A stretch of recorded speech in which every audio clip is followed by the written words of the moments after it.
Hi, this is Adam Hayning here from Floor Masters, and I just wanted to explain what our stitch and crack repair system is.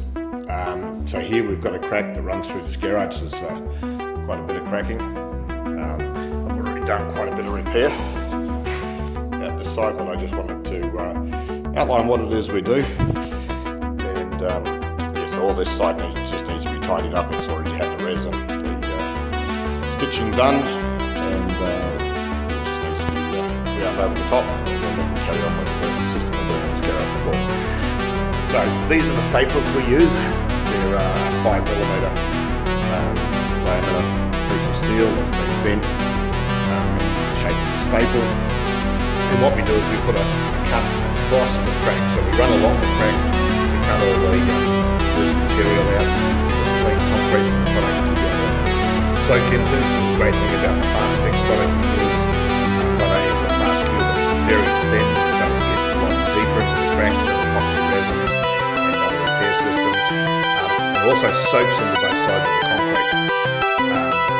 But what we've done here is we put a cut across, and we've inserted one of these staples. We've drilled 2 holes down at the end of what you can see there, and it's been inserted into that, and then the resin gets applied.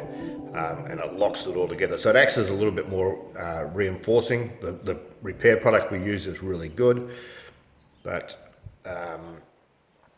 the rods just give it extra strength. So we never guarantee crack repairs. There's always a chance that it can re-crack. Quite often what will happen is if we've done a repair, the repair can actually be stronger than the concrete around it, and sometimes you can get a crack that will come up adjacent to it. Because if you think about it, the concrete's around about 100 to 150 mil thick, depending on how it's been laid, and that crack goes all the way through. The Fast Fix, being a really thin product, will get quite deep into that.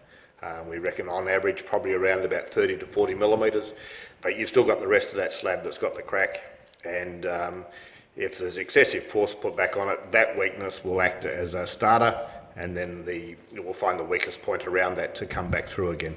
So we're not saying that you'll never have a crack repair, a crack again, but it certainly makes the slab stronger, and we reckon we get about 80% of cracks never come back again. So it just really depends on what's happening with the substrate and what's happening underneath the concrete itself. So yeah, this is our stitch repair, and for major cracks we do this.